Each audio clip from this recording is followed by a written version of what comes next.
وازاي فيلم بلاك ادم دمر احلام ذا روك. مبدئيا دوين جونسون اتعاقد على شخصيه بلاك ادم سنه 2005، فالموضوع بقاله كتير، الموضوع فعلا بقاله سنين. هو عمال يقول انا بقالي 15 سنه بحضر الفيلم ده، انا مش عارف ايه والكلام ده، بس هو ما بقالوش 15 سنه شغال على الفيلم والكلام اللي هو بيقوله ده. الفيلم بصراحه يعني اسوأ حاجه فيه هي كتابته، فدي مش كتابه فيلم 15 سنه خالص، دي كتابه فيلم 15 يوم بالكتير. لان بصراحه مهما كان الفيلم لذيذ، لا فيلم كتابته سيئه. فهو مستني، هو موضوع شخصي بالنسبه له بصراحه، بغض النظر عن جوده الفيلم وبغض النظر عن نتيجه اللي حصل. هو فعلا ما كذبش لما قال الموضوع مهم بالنسبه له، ما كذبش لما قال ده حلم عمري بالنسبه لي، ما كذبش لما قال الموضوع شخصي بالنسبه له. فهو عنده حق، لانه هو من 2005 مستني الفيلم ده يتعمل. في 2005 طبعا 2005 لغايه 2013 كان في ثلاثيه ذا دارك نايت، فالموضوع كان صعب ان هم ينتجوا حاجه غير انت عندك ثلاثيه باتمان،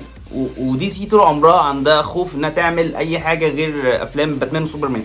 فاللي هو كان بيعملوا حاجات من تحت لتحت زي واتش مان مثلا، حاجه زي فانديتا، مش عارف ايه. ففكره ان هم يعملوا فيلم بلاك ادم بطوله ذا روك ريسك كبير، وخصوصا كمان ان ساعتها ذا روك ما كانش زي ذا روك دلوقتي. يعني ساعتها برضو ما كانش كسر الدنيا وبتاع، وكان مجرد المصارع التقيل في WWE والكلام ده. دي من الحاجات الكبيره اللي خلت الاستوديو خايف يعمل فيلم زي ده. وطبعا من 2013 لحد من فتره قريبه، ساعتها دي سي كانت بتعمل عالم سينمائي، باتمان، سوبرمان، مش عارف ايه، مان اوف ستيل، باتمان سوبرمان، جاست ليج، اكوا مان، وندر وومن، شازام، الناس دي كلها. فبرضو التركيز كله على الحاجات الاساسيه. ففكره انك تدخل بلاك ادم ما كانتش سهله، وعلى رغم صعوبه انك تركز على شخصيات فرعيه في وسط عالم سينمائي تقيل ومليان شخصيات رئيسيه زي ده، عرف يفرش لوجود او ظهور فيلم بلاك ادم، مع طبعا توسع عالم دي سي السينمائي مع الجاست ليج، وجابوا شازم. طبعا شازم مين عدوه الرئيسي والاساسي؟ هو بلاك ادم.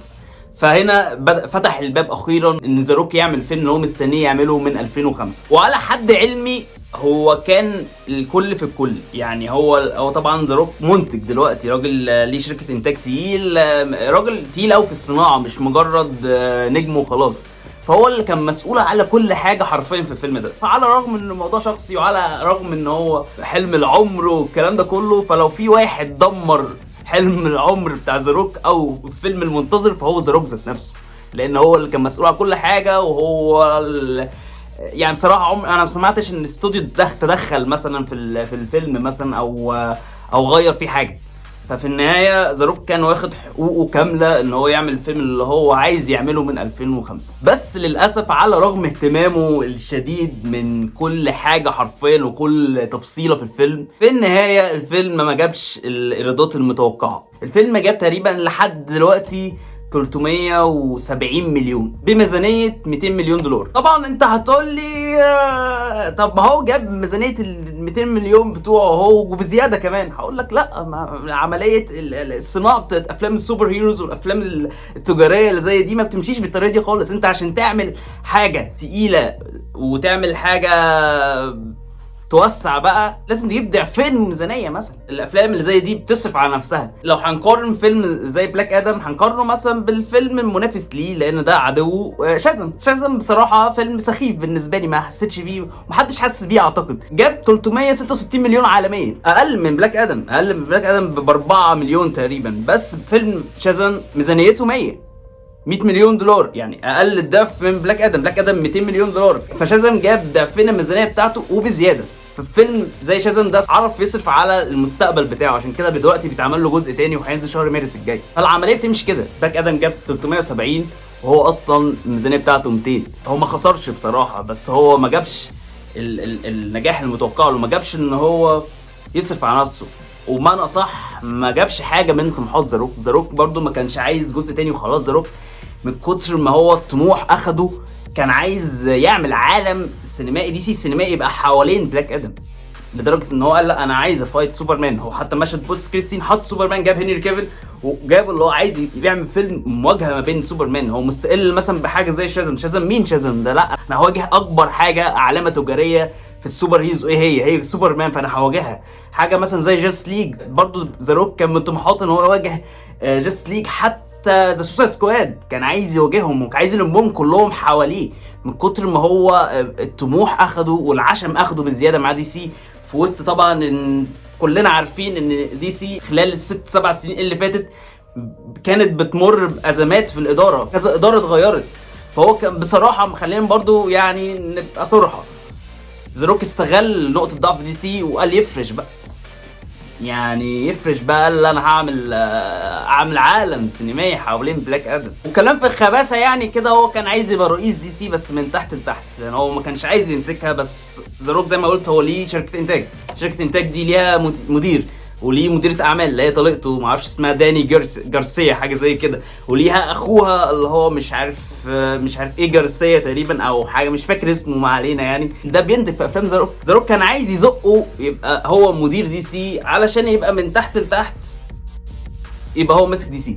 دي كانت خطته ومن طموحاته الكبيره جدا لمستقبل بلاك ادم والكلام ده. بس طبعا الكلام ده بعد اسبوع من نزول بلاك ادم، وارنر بروز ديسكفري الام والرئيسه لدي سي شافت افتتاحيه بلاك ادم وادركت 100% ان الفيلم ده ما جابش قد التوقعات ومش هيصد في اي حاجه من اللي هم عايزينها. فبالتالي على طول ضربوا قرار كبير ان رئيس دي سي الجديد هيبقى منتج شازام بيتر سافران تقريبا، ده هيكون رئيس دي سي الجديد. وطبعا دي كارثه لواحد زي ذا روك، لان هو واحد زي ذا روك ده كان شايف فيلم شازام ده مستقل بيه قوي، عنده حق بصراحه يعني، وشايف ان هو ايه ده،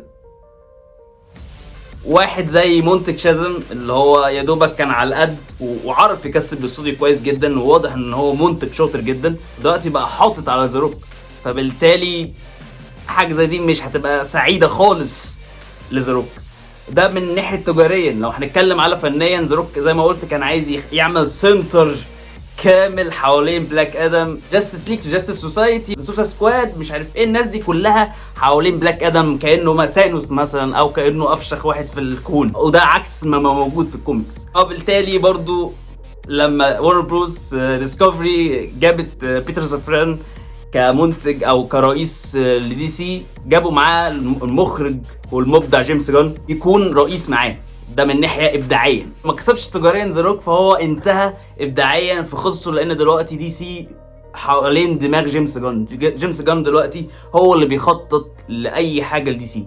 جيمس جان لو مش جاي معاه بلاك ادم ممكن يمحي بلاك ادم، ممكن ما نشوفش بلاك ادم ده تاني. وبرده مش هنضحك على بعض، مستحيل جيمس جان يخلي عالم دي سي السينمائي حوالين بلاك ادم. الراجل ده عمل فيلم ذا سوسايد سكواد، عمل مسلسل بيس ميكر، فمستحيل هيسيب حاجته اللي هو اطفاله وافلامه ومسلسلاته ويقعد يركز مع ذا روك وطموحاته واحلامه الجميله. فمبدئيا كده احلام وامال وطموحات وحاجات الجميله دي كلها بتاعت ذا روك دي انتهت دلوقتي حرفيا. على الرغم ان ذا روك بينكر ان الفيلم ما جابش التوقعات الكبيره، وبينكر ان الفيلم كان محبط للاستوديو، وبيقول لا دي شخصيه جديده يعني ما طبيعي جدا مش هتجيب فلوس. في حاله ان مثلا حاجه زي شانج شي جاب فلوس اعلى من فيلم ذا روك فصباح الفل يعني.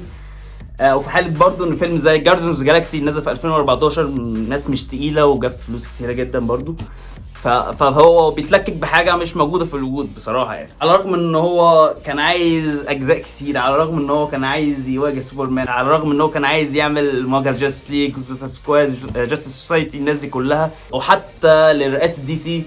دلوقتي كل طموحات ذا روك تنزل تنزل تنزل تنزل تنزل توصل لحاجه واحده بس، هل في جزء تاني لبلاك ادم ولا لا؟